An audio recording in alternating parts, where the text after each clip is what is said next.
In 2025, the city of Milan approved the sale of one of football's most iconic stadiums, ending nearly 90 years of public ownership. Within just 1 hour of the deal being signed, Italian financial police raided City Hall. A criminal investigation had opened before demolition had even been discussed.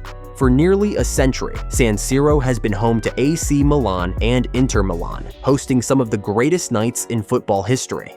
Yet neither club ever owned it. Both were simply tenants, trapped in a stadium they could not control and could not modernize. Now, the clubs are preparing to replace it with a €1 billion, 71,500 seat stadium at the heart of an entirely new district, a project intended to become one of the most advanced football destinations in Europe. But there was one problem. Both clubs came within just 5 days of being legally blocked from demolishing San Siro forever. This is the full story of why San Siro is coming down, and why the battle over its future is far from over. San Siro opened in 1926, built in just 13 months on the initiative of AC Milan president Piero Pirelli. It hosted 4 European Cup finals, the opening match of the 1990 World Cup, and became one of the most recognizable sporting venues on the planet.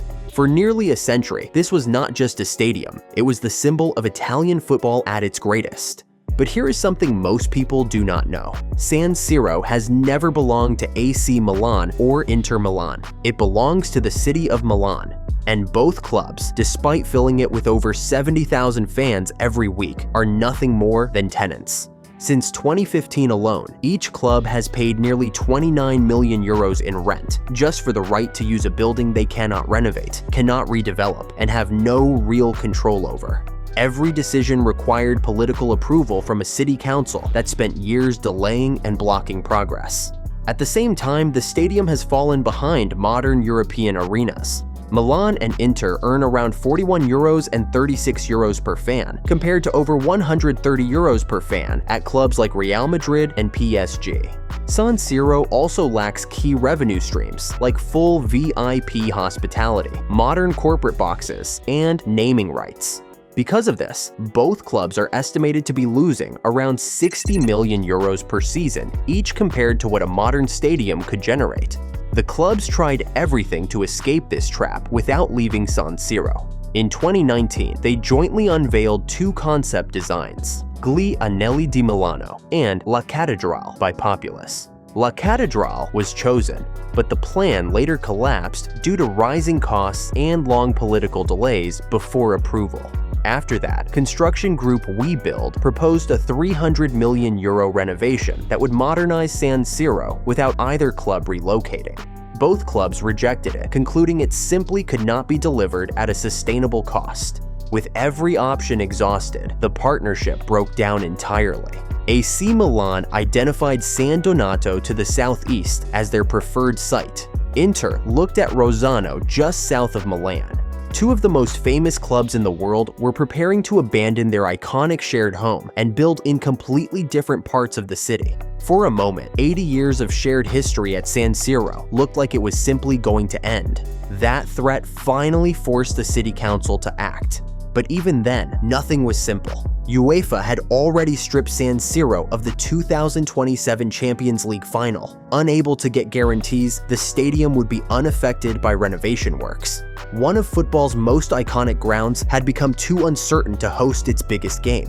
The city was now facing its worst nightmare. If both clubs left Milan, it would be left with a nearly 100-year-old stadium it owned, could not fill, could not afford to maintain, and had no tenant and no plan. For the first time, the council had more to lose by saying no than by saying yes.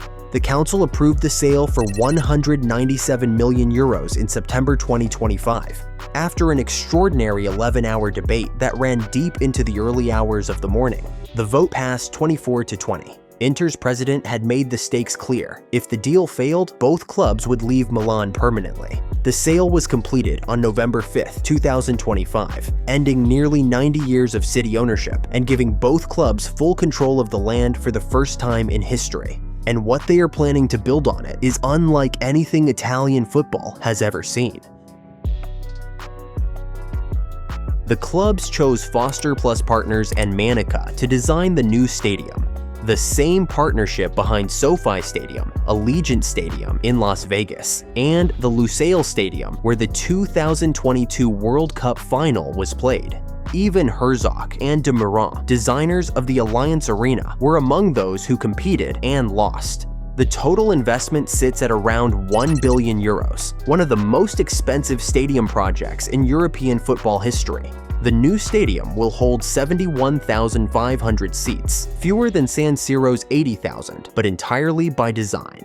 The goal was never the biggest stadium in Italy. Every decision has been made around generating more revenue from fewer seats. The rectangular shape and the iconic red towers that have defined San Siro's skyline for decades disappear completely, replaced by a sleek modern oval wrapped in two clean exterior rings. Inside is where the transformation becomes genuinely exciting. Fans will sit far closer to the pitch than San Siro ever allowed. One stand will feature a 37-degree incline, matching the slope of Dortmund's famous yellow wall, widely considered the most intimidating football atmosphere on the planet.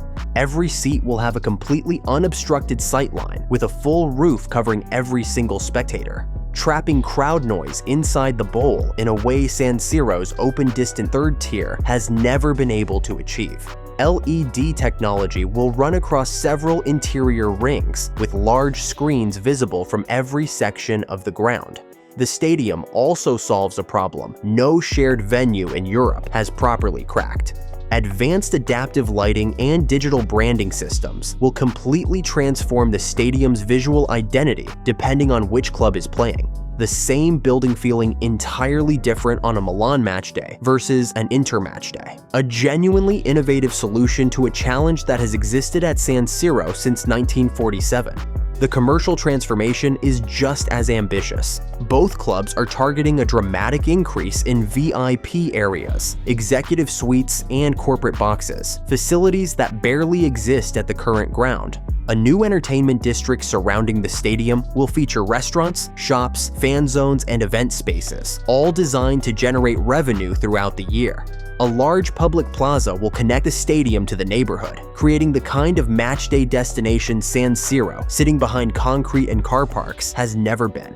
The roof will carry photovoltaic solar panels powering the entire complex, while 148,000 square meters of greenery and 3,600 underground parking spaces complete the wider development. Crucially, the new stadium will be built right next to San Siro, meaning both clubs continue playing there throughout the entire construction period with no temporary relocation. San Siro will host the opening ceremony of the 2026 Milan Cortina Winter Olympics before entering its final chapter. Construction begins in 2027, with the opening targeted for 2031 and Euro 2032 as the non-negotiable deadline. The vision is extraordinary and the architects are world-class, but replacing one of football's most iconic stadiums has already ignited a battle that nobody fully anticipated, and it is far from over.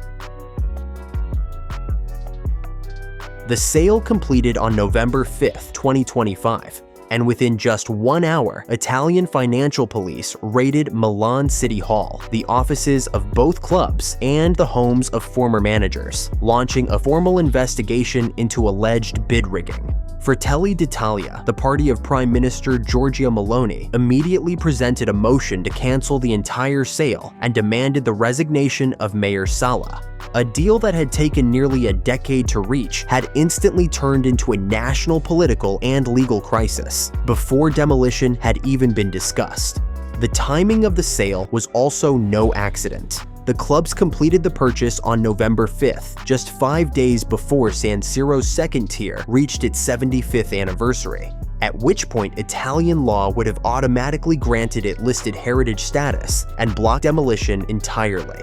5 days separated this project from being stopped permanently by a law written decades before either club ever considered building something new. Around 90% of San Siro will be demolished. The spiral towers, the iconic red beams, the terraces, almost all of it gone. Concerts will also end permanently, a significant loss for a venue that hosted Bruce Springsteen and Taylor Swift and generated millions in event income every summer. The current plan preserves only Tower 11 and part of the spiral ramps, where a museum celebrating the stadium's legacy will be created.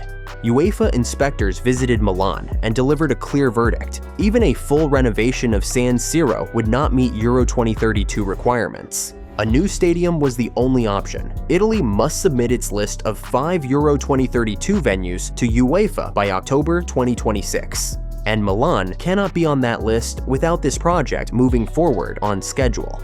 AC Milan chairman Scaroni estimates the total cost at around £1.3 billion. The project is being entirely privately funded. AC Milan, backed by Redbird Capital, and Inter, by funds managed by Oaktree Capital. No public money is being used, which is exactly why both clubs argued the city council had no grounds to block it.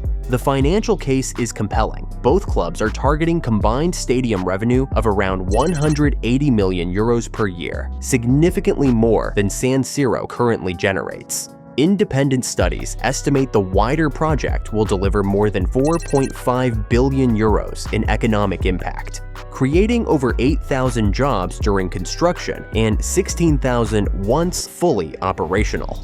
The full timeline runs to approximately 2036, new stadium opening in 2031, wider district completing several years later. The process mirrors what Tottenham did with White Hart Lane, building next door while the old ground remained in use, then demolishing once the move was complete. San Siro hosts the 2026 Winter Olympics opening ceremony as its farewell to the world. What replaces it will define football in Milan for the next 100 years. So what do you think? Is demolishing one of football's greatest ever stadiums the right call? Or should San Siro have been saved? Let me know in the comments below. And if you enjoyed this video, don't forget to like and subscribe for more football stadium stories.